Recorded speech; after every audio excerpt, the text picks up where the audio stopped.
Olá, boa tarde. A nossa atividade do Caderno do Ângulo 2 é na página 188. Hoje nós vamos falar sobre estatura e peso do corpo. Você aprendeu como medir a estatura. A estatura é a altura de uma pessoa.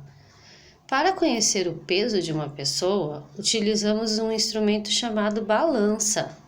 E aí nós temos aqui a balança, um recém-nascido sendo pesado, né? Que o pediatra pesa para ver quantos quilos tem. E um menino já de 6 anos se pesando.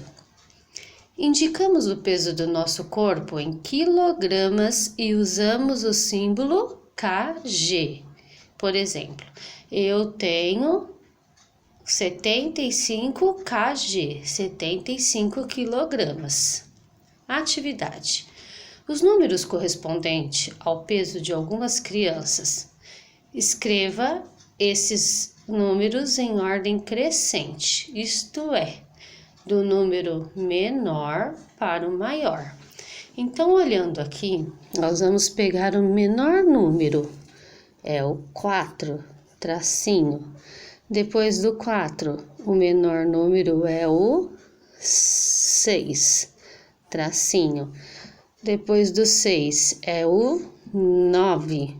E aí você vai fazendo até o final, tá bom? Ordem crescente é quando eu começo do menor e termino no maior.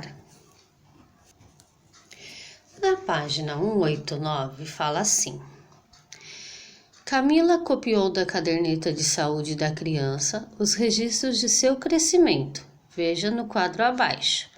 Aí ela colocou lá em altura, que são os centímetros, e em peso, que são os quilogramas. Agora, organize o registro na tabela, respeite a ordem crescente. Então, nós vamos fazer uma linha para vocês poderem fazer as próximas, tá bom?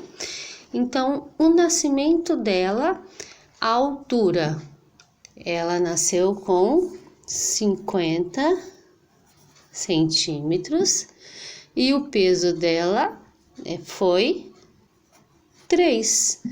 Agora você só continua a sequência. 1 ano, altura 70 e o peso 10.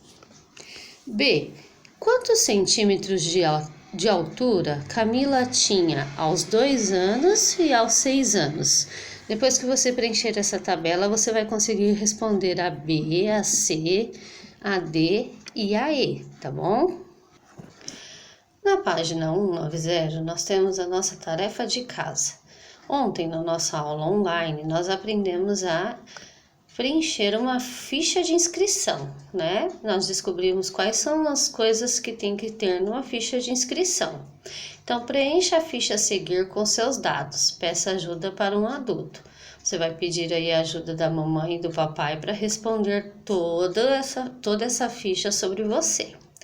2. Observe o peso de cada criança indicada no quadro. Então, nós temos lá o nome das crianças e o peso em quilograma. Depois você vai, olhando para aquela tabelinha que tem ali, você vai responder as perguntas de A até o E. Beijos!